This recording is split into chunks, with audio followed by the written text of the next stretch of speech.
Happy Monday, everybody. I hope everyone's doing well. So like I mentioned, we're going to be doing some review today. And so go over some questions that I prepared, kind of talk about the exam. But then it's also your time. So definitely ask questions, keep asking questions. Treat this like a study session. And so just a little bit about your exam. So your exam is 51 questions, like it says, and they're 40 multiple choice and fill in the blank. And those, should be similar to like the other quizzes we've seen. And then there'll be 6 vocab questions, again, kind of similar to the format that you've seen in the quizzes. And then 4 short answer.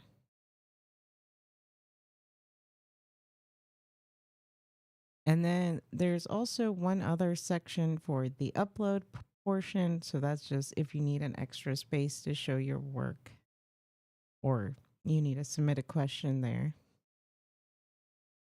And so just let me know that, like, if, for example, for the essay, you had put your answer in the upload question or along with other questions, just let me know in the answer, like, check the upload for when I grade it. All right, so let's look at kind of your exam and talk about some questions and go over some things. So, of course, some things are going to be like, how do you draw stuff? So, like, how many bonds do atoms typically form?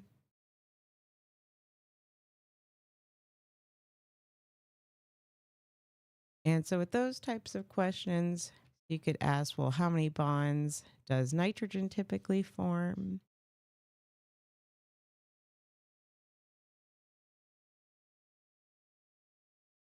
And well, you can think about, let's just start with ammonia. And so it usually has 3 bonds, right? One lone pair. So we would say 3 for nitrogen.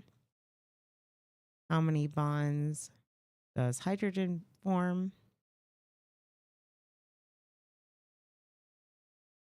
And we could draw out any of our structures. We could do water or HF or even methane. And in all of these cases, oops, hydrogen just forms 1 bond.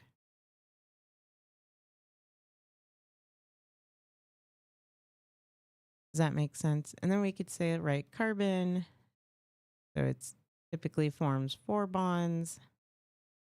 And again, that could be like methane, or I'll draw a different molecule. So it has a double bond towards oxygen and then single bonds with these hydrogens, like formate.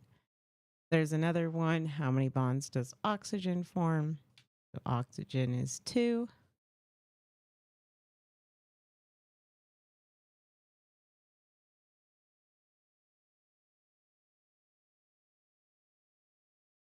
So either in a double bond form or in water, right? It forms 2 bonds as well.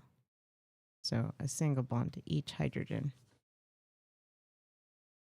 All right, so you might have some questions like that.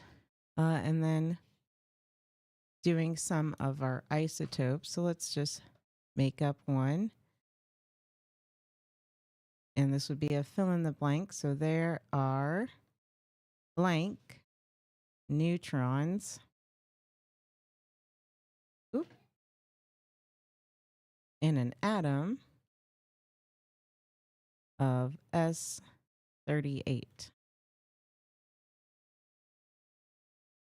So how would you solve that one? I'll give everyone a moment there. And if you're in the chat, of course, post the answer.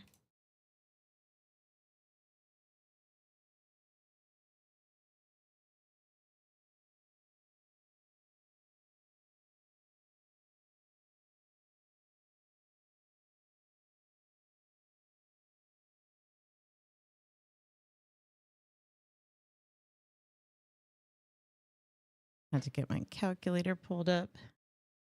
All right, so we look at sulfur. So sulfur, we could pull up a periodic table. Is element 16. Right, so we could also write it out. 38 sulfur was 16.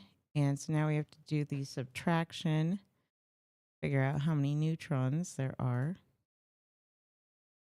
So 38 minus our number of protons, so our atomic number, so 22.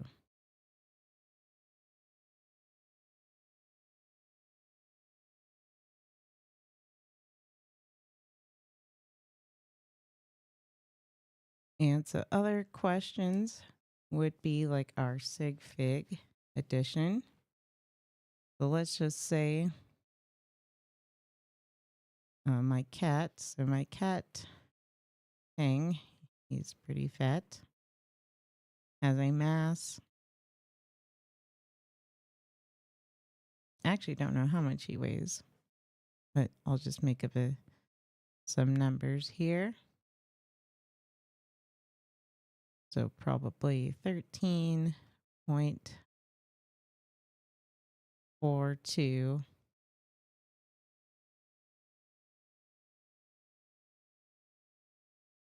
6 grams.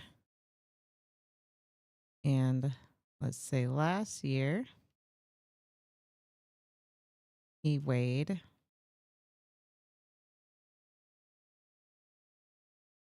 14.57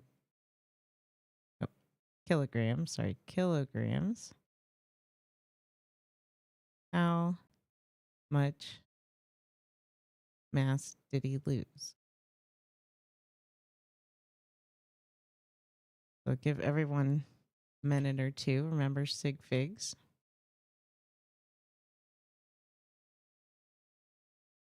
That's 14.57 kilograms. Sorry, rewriting that. And then 13.426 kilograms.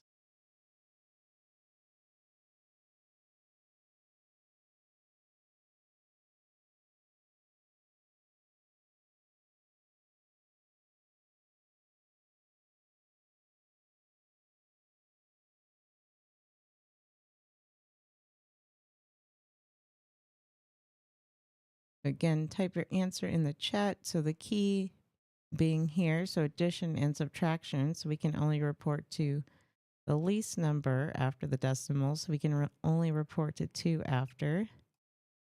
And so let's do the math. So 14.57 minus 13.426.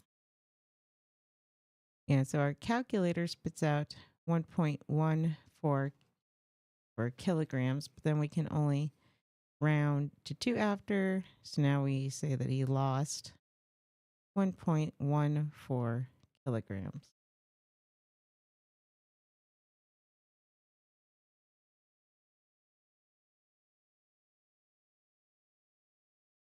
Questions? Let's see. So other types of questions. So you'll have naming, of course. So both ionic and, of course, covalent naming.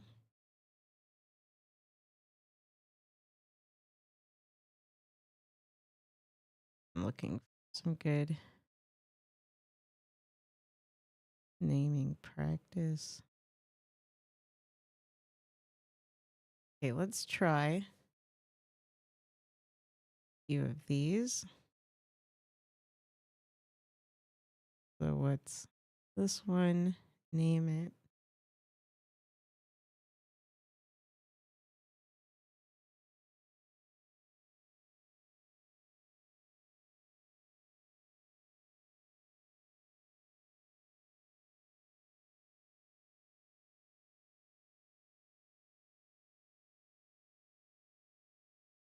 So try those 3 for a minute or so.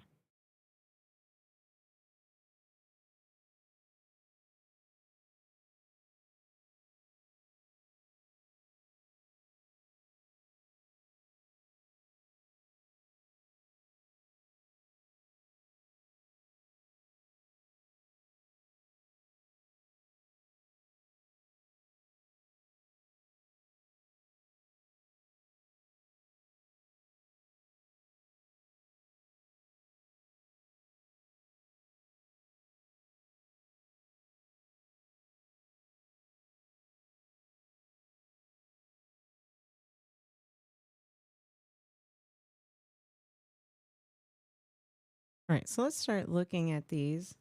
Again, if you're in the chat, slow me down, or you can always ask other questions, or we can switch topics. Just kind of going over what I see in the exam and representative questions. That's what I'm trying to do. And so this one, before we even start naming, you want to kind of identify, well, what is it? And so chromium, that's our metal. So this is probably, right, an ionic compound, but with some sort of multivalent metal, aka variable oxidation state, multivalent. And so that means we have to determine, right, our oxidation states of chromium then so we can name it. And then what do we remember about phosphorus? What oxidation state does it have?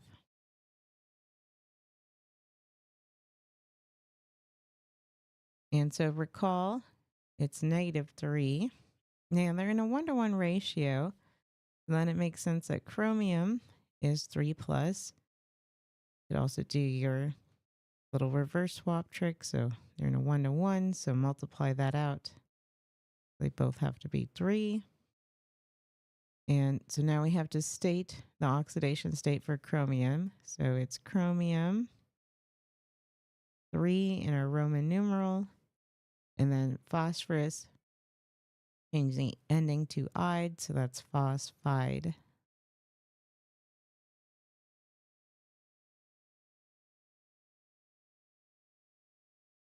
Let's look at this next compound. So we have phosphorus and sulfur.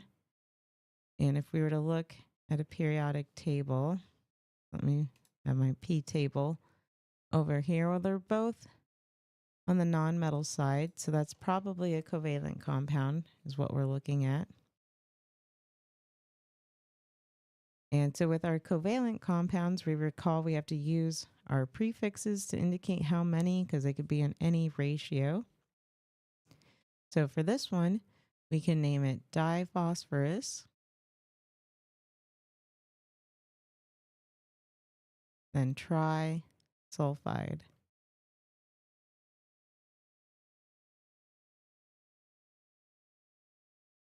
Questions?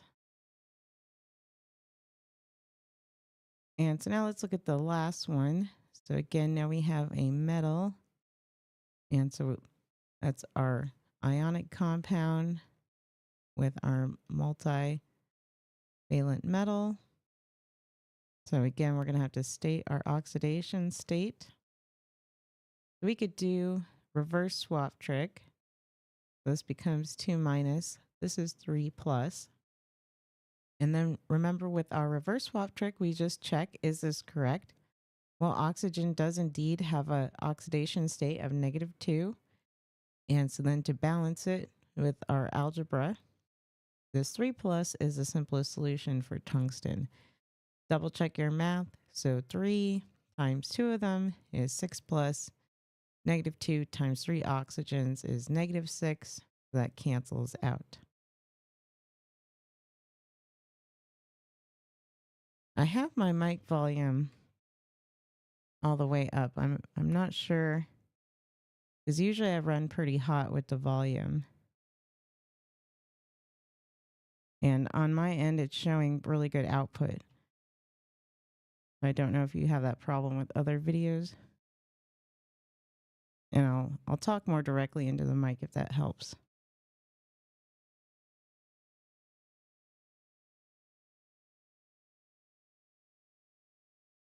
All right, so then those charges are balanced and we get tungsten. Then once again, write our oxidation state. So 3 oxide.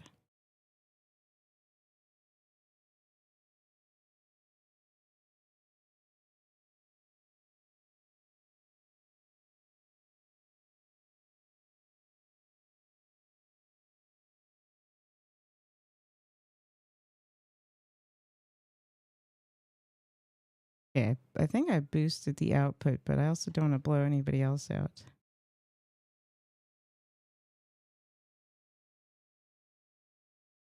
All right, questions about naming?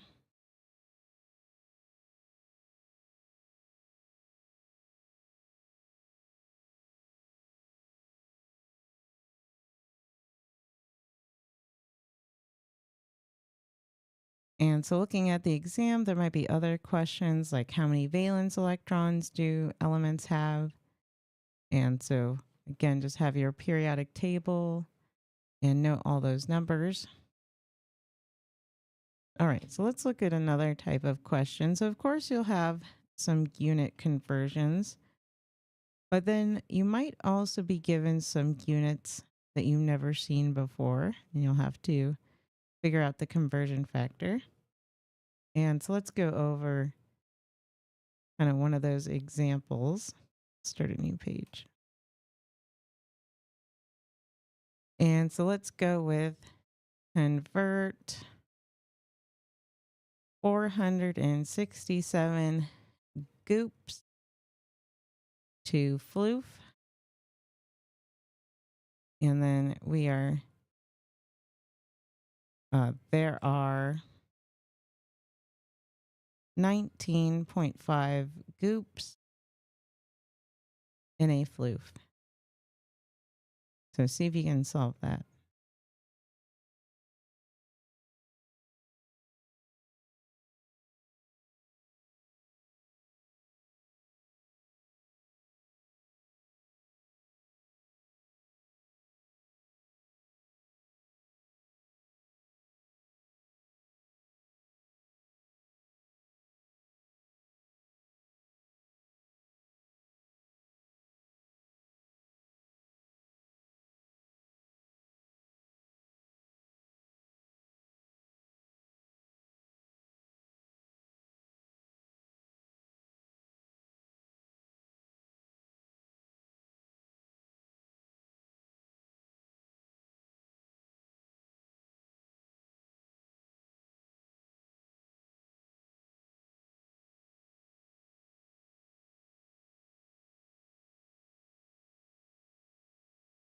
All right, let's start going over this. And again, post answers in the chat, or if you have questions, let me know. And so we'll just start with what we know. So we started with this 467 goops. And then now we need to write our conversion factor. So that's just our fraction. Sorry, too many mice here. And so recall, we could either write our fraction. So it says we have 19.5 goops in one floof. Or of course, we can write that one floof over 19.5 goops. And then we just have to pick, well, which one is appropriate for our case. And so we have goops. We need floof. So we need floof on top. So that means we're going to pick this conversion factor. And so let's go ahead and continue our setup. So now we can multiply our 467 goops by our floof here. And then divide by 19.5 goops. And so again, notice how goops cancels, leaving us with floof. So now I just have to plug this in.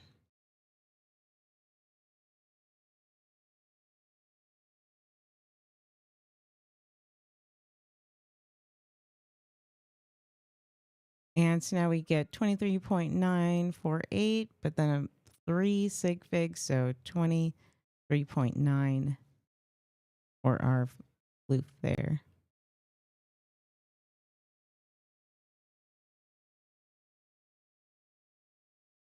So who knows what fun unit will await you on the exam. Leave that there for a second. Let's do another, just a normal metric conversion problem. So let's try convert 7.77 times 10 to the negative 11 megameters to picometers. Excellent. I just saw the chat posting an answer. So my only problem is I wouldn't round to 24.0 just because if your calculator spat out 23.9, then we want to round it to 3 sig figs properly. So even though your 24.0 has 3 sig figs, you want to round to 23.9. That makes sense.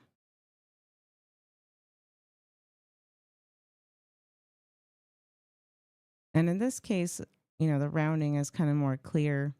But when you get into other things like rounding with atomic weights and you're picking your own masses, then of course there's more flexibility.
All right, let's see how we're doing on this problem. You can post your thoughts in the chat, and I'll post two different ways to go through this.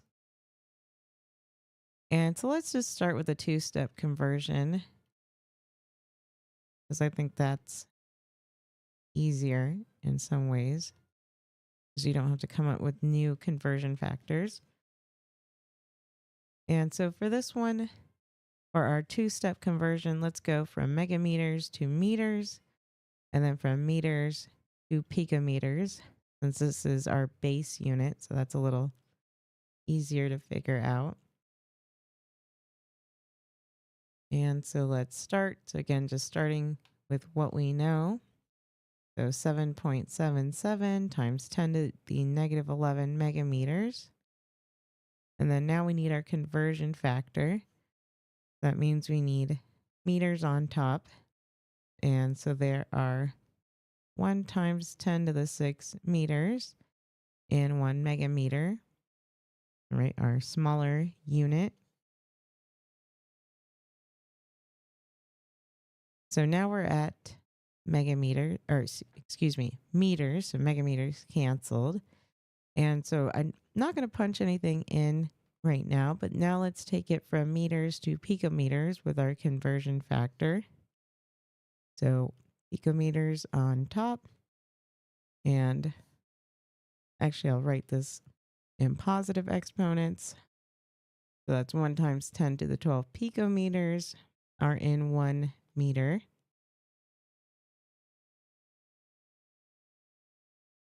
And so now we can multiply across or add. So does everyone remember that if you just add your exponents, that's the same thing as multiplying? So now we're at 12 plus 6, so that's 18 minus 11 is 10 to the 7th. That would give us 7.77 times 10 to the 7th picometers.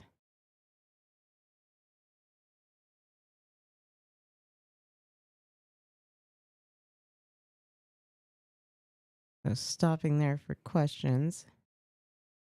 And then the other method is just to figure out the direct conversion factor, which some people are really comfortable with and see this really readily, and other people do not.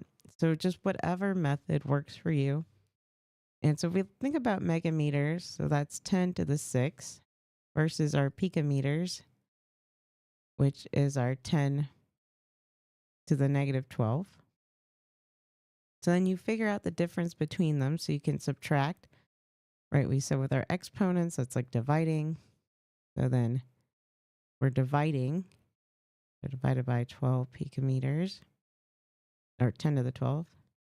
So then that gives us a factor of 10 to the 18th difference between them. And so now we can write our new conversion factor. And remember, little units in the big one. So 1 times 10 to the 18th picometers are in 1 megameter. And so now we could do the direct conversion. And so we started off with 7.77 times 10 to the negative 11 megameters times our new direct conversion factor.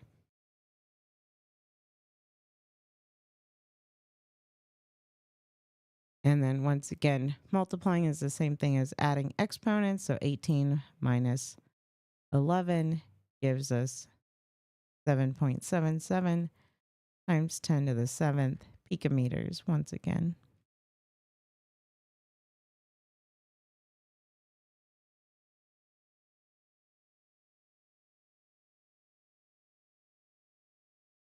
Questions about that one?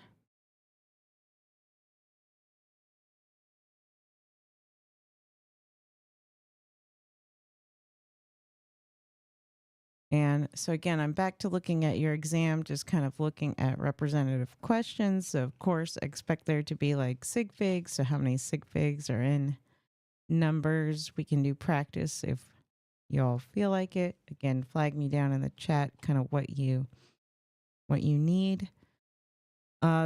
Building blocks of the human body. So just know that. Kind of remember, right? We're organic compounds. So a lot of carbon, hydrogen, oxygen, right? We're made up of water. There are some questions, right, of ionic versus polar covalent versus nonpolar. So just knowing the different electronegativity values and kind of what that means. Again, there's going to be more naming. Don't forget your polyatomic naming. So I would have your polyatomic sheet so you can use your cheat sheets and everything. So you can use notes on your exam, but just don't try to be learning, right, the entire chapters in your midterm. There's other trivia questions like what are your diatomics? So just make sure you know those. Lots of naming.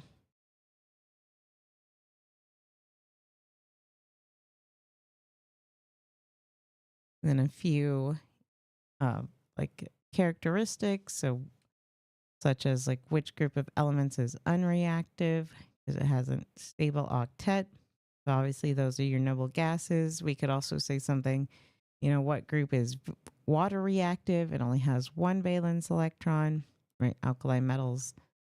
So that sort of trivia thing. So, broad trivia. Again, writing formulas and being able to figure out the ratios. So let's maybe do one of those. So we'll just practice how it's worded. So the correct chemical formula for magnesium phosphate contains, and then in your exam, it's a fill in the blank. So blank zinc ions and blank phosphate.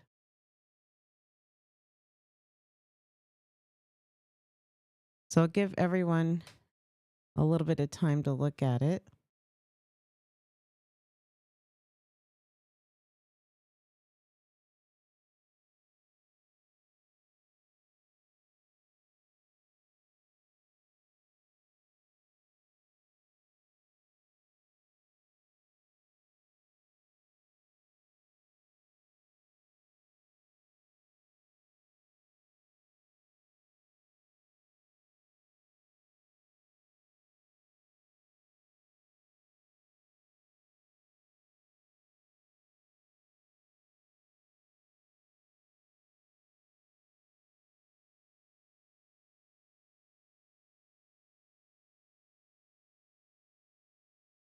Let's see where we're at.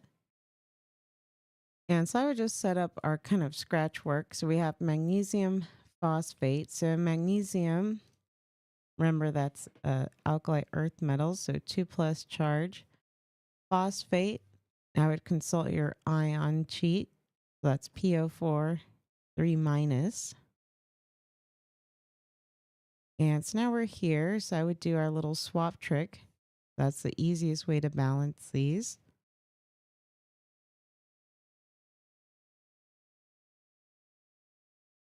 And then we end up with this formula.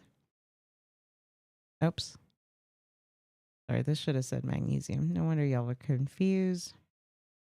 That's what happens when you try to copy problems and change them at the same time. Apologize for that. So now we have the correct chemical formula for magnesium phosphate containing blank magnesium ions. And so now we can fill this in to say 3 magnesium ions and then 2 phosphate ions. And for visual, I'm drawing out our Lego blocks. So, right, our magnesium, each one is like 2 long for our Lego bricks. And we're trying to match them with phosphates that are 3 long. And that's where our ratios end up from. So 3 magnesium to 2 phosphate.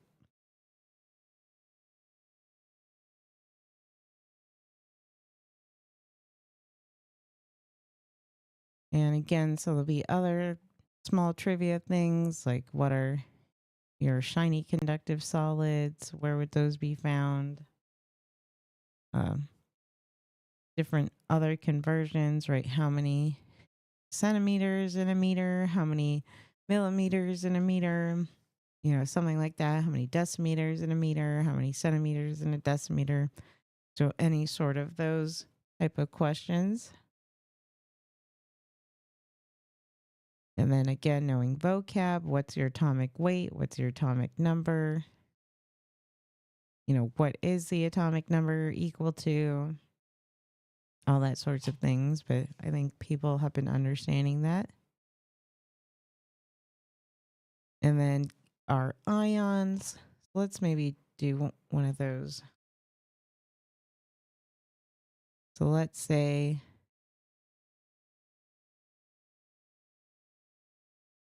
so there are blank electrons in a P2 plus ion. So how would you solve that?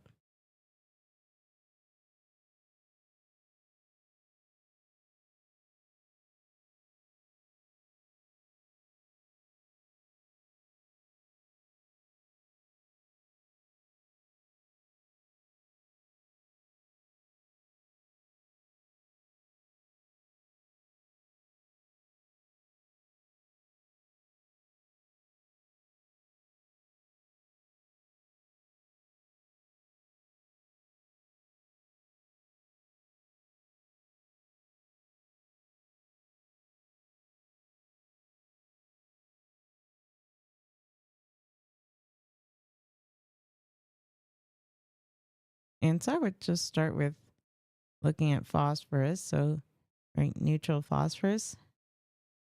And so it's atomic number 15. So if it was neutral, it would have 15 electrons. Now it's 2 plus. And so we would expect it to lose 2 electrons. So 13 electrons.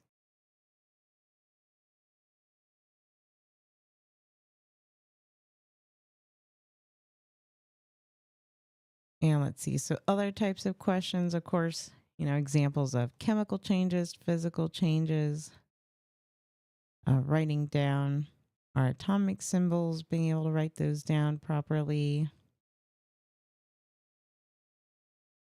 The only thing I'm realizing I think I forgot to talk about is naming acids. So some of the acid naming, you just have to kind of know and practice, which is kind of annoying. And so you have all your normal ones. So let's just start with those. So you're just one ion. So this is hydrofluoric acid, hydrofluoric acid, and hydrobromic acid. And then we have some acids with our polyatomics. So this is HNO3, so that's nitrate. And when it makes an acid, though, it becomes nitric acid. And then, well, I'll show this one. So there's HNO3 as well. So this is from nitrite, which less oxygens becomes nitrose acid. But honestly, I've never seen nitrose acid used normally. I'm not sure who uses it. Me as a working chemist, I never saw it. So same thing. Now we have H2SO4, so sulfate.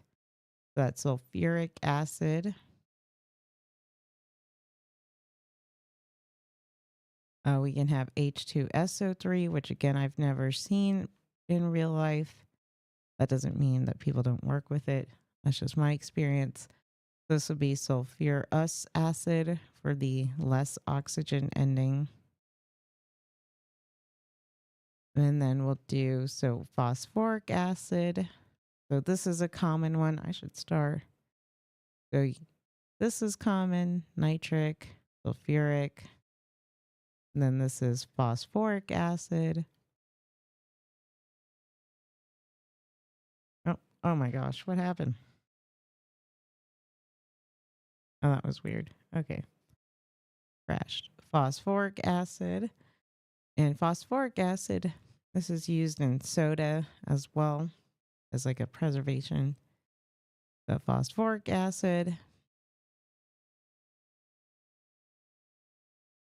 And let's do some other ones. So H2CO3. This is carbonic acid. So this would also be found in soda, but this is from CO2 and water combining to make carbonic acid. But we'll look at this process more in depth when we talk about acids and bases.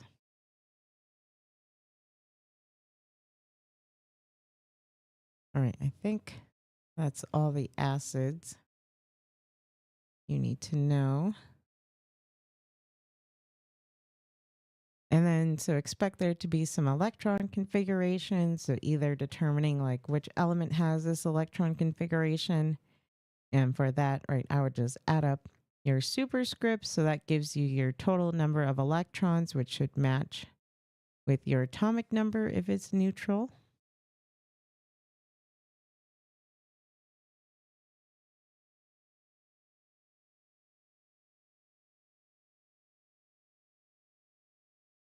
Let's see. Again, lots of chemical formulas, drawing Lewis dot structures, and then answering questions about it. So like, what's the shape?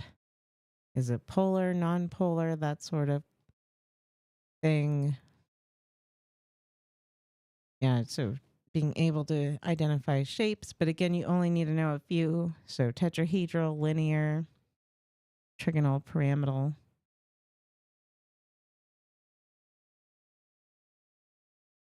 All right, is there anything that people want me to go over? So I've kind of touched on your exam. I guess I'll talk about the lab practicum as well. So you have a mini lab midterm as well. And so this one isn't too bad. So it's just like your kind of like our labs. And so example, they'll be measuring stuff. So can you measure and read appropriately with the ruler? And remember, you can report to 1 sig fig more than what you have marked. So if you have a centimeter with the 10th ruler, you want to guesstimate to that 100th. And there's some identifying what the molecules are. There's watching a video and going through some of those unknowns like your lab had and figuring out how they react. There's weighing stuff on a scale in different scenarios. You have to do some addition and subtraction. And again, that lab where you had to identify your unknown compound, I think you just did it. It's like the last lab that we did where it goes through like the cation identification. Maybe we should talk about that lab. Let me pull it up. All right, give me a second here.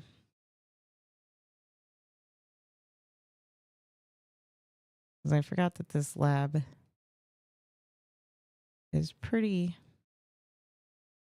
vital and not everyone always understands it.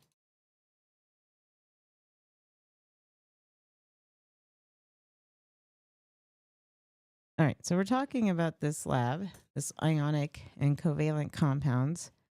And so let's just refresh over what the point of this lab was, because it's pretty long.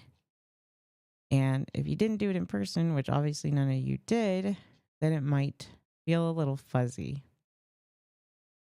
And blah, blah, blah. Let's skip to this chemical test part. And so the whole point of this chemical test is we had some salt, and right, a salt has a cation and an anion portion. We have to figure out, well, what's our cation and what's our anion? And so the first part, this flame test, is trying to help us identify our possible cation. Right? It could be sodium, potassium, calcium, ammonium. And so we try that and see what it gives us. So that's the first part. And then, so the issue with this flame test is, of course, potassium is pretty distinct as purple, but then the rest of these all kind of look orange. So sodium is orange, calcium is like a different shade of orange. And some people can tell the difference between the two. Not sure I can reliably. And then ammonium is also orange. So this doesn't really help us too much. And then so we move on to this ammonium test. And this ammonium test either confirms what we learned up here. So if it was kind of orange, then it could be, right, sodium, calcium, ammonium. But then the ammonium test either confirms or it confirms the presence of ammonium or not. Sorry, what I'm trying to say. Right, so then we have this test. And so basically, if it changes the litmus paper, then we know that ammonia was released. So that's what you're trying to do with this reaction, is you have ammonium chloride as your kind of known sample. And then if your compound has ammonium as well, adding this base to it will cause it to release ammonia. So then that changes the litmus paper if it has ammonia. If it doesn't change, then you move on to this calcium test. So this calcium test will also help you with the flame test. So basically you're trying to figure out, well, if it was orange, it could either be ammonium, calcium, or sodium. And then you're testing separately for ammonium or calcium. And then again, confirming or denying the presence of either one of those will kind of narrow it down then, right? So if you don't have ammonium or calcium, that leaves you with sodium as your only kind of orange flame option left. So then calcium test, if it precipitated out and you add calcium, that was that test. And then the silver nitrate test. So this was a really big test, and this was super helpful. So you have to go through it. And so if you look at this silver nitrate test, this is testing for the anion.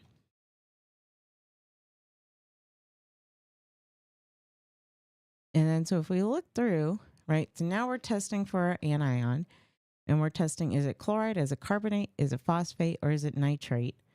And so all of this can be determined with the silver nitrate.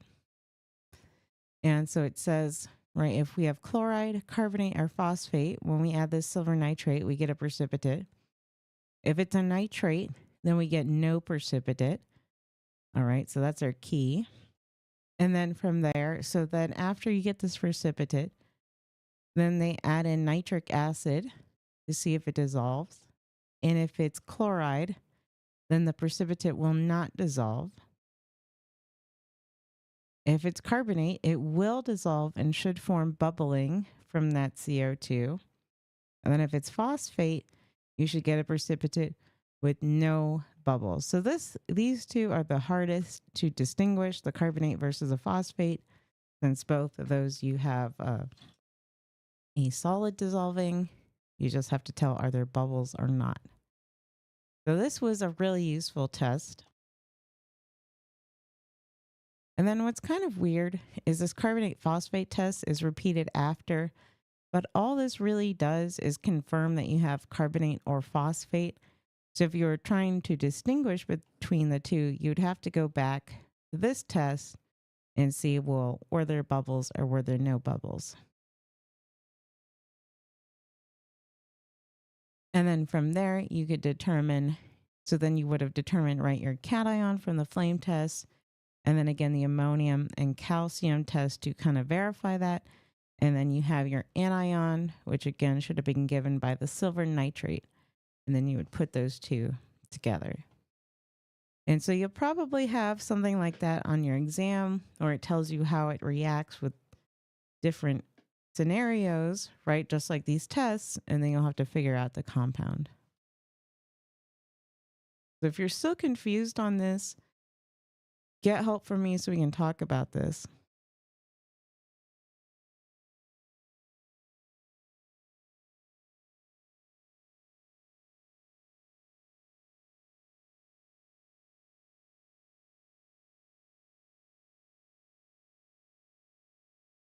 All right. Any questions? That's your lab practicum. And again, there's more things. So maybe some density,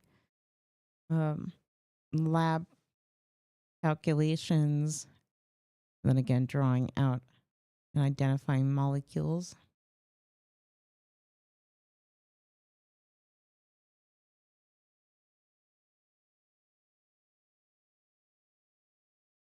Other questions? So bond polarity, that is basically a symmetry argument. And maybe, so let's go over some examples, and then you can also ask me specific questions. And so now let's look at chloroform. So chloroform, if I remember it properly, is this molecule. And so then we ask, right, is this polar or non-polar? And so if we're talking about the bond polarity itself, so this is maybe where I'm not fully understanding your question. So bond polarity just looks at the difference in electronegativity. And then we said if that difference was greater than 0.4, then that starts to be a polar bond. So starting at like 0.5. And so let's show these two examples. So versus methane and versus carbon tetrachloride.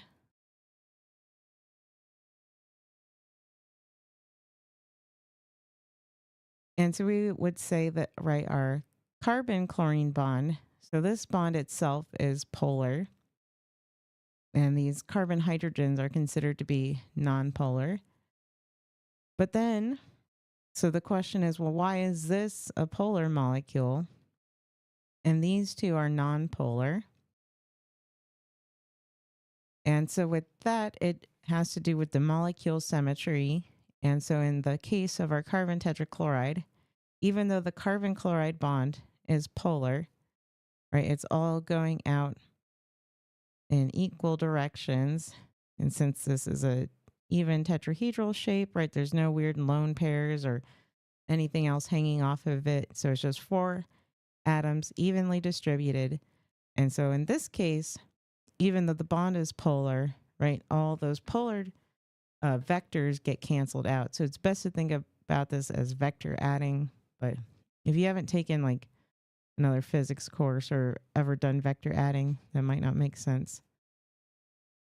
So that's why this is nonpolar, our carbon tetrachloride.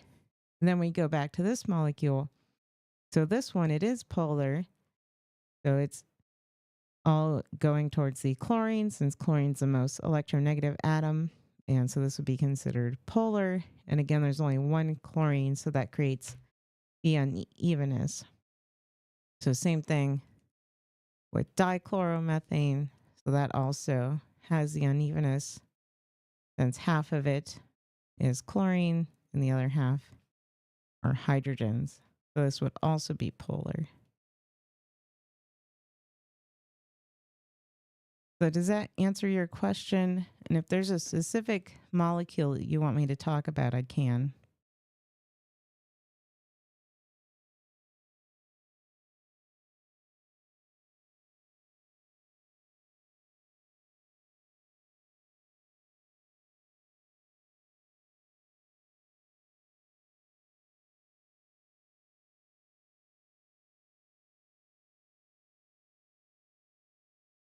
Perfect.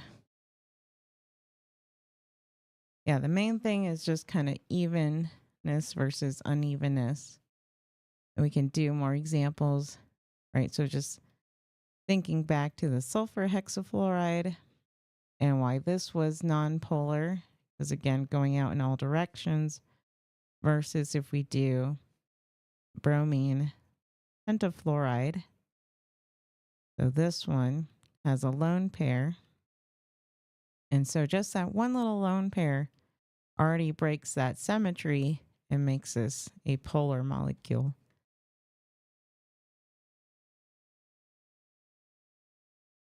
So they have the same shape too. So they're both octahedral, which again, we don't need to go too much into the shape in this class, but we're just kind of seeing, okay, this has, 6 fluorines all evenly distributed. This has 5 and a lone pair. So that's already something different that already makes it polar.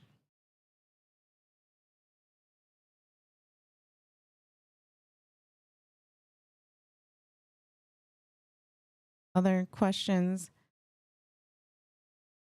And so, of course, when I'm grading these, I'll do my best to make sure that, any like typos, like naming typos. So I mentioned, right, I try to be pretty lenient with the naming. I understand spelling is difficult, but just, try your best to spell and I'll try to grade leniently. But of course, pester me if something um, gets graded you think too harshly. And I'm more than happy to take a second look at it.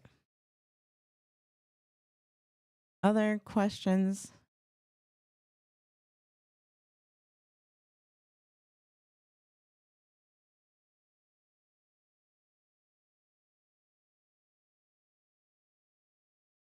I feel like I've touched on everything. Like I said, I was looking at your exam while I did this. I made sure to kind of talk about everything, including the acid naming. So I think I'll hang around on stream for a little bit longer in case there are any questions, but I'll probably end here officially. Then don't forget on Wednesdays, so I won't have anything proper prepared, but I'm still probably planning on at least streaming and being around. So if people have more questions, that would be another time to touch base. And of course, email. I'm watching my emails, so I'll respond. We can always get on Zoom or meet in person as well. So whatever works best for you. And then again, email me often and early, especially if you have problems with the exam. I don't anticipate any problems, but what was it? Week 2, we had all those crazy internet issues. So hopefully we won't have anything like that. If you, of course, do, if you're not here locally, you have internet issues, again, just give me a heads up. All right. Thanks again. It was an awesome chat. And so I'm going to again hop off here, or I'll hang around. Like I said, I'll hang around just in case there's more questions, and then I'll end our stream and you can catch me by email. Always a pleasure to have y'all in the chat. Thanks again.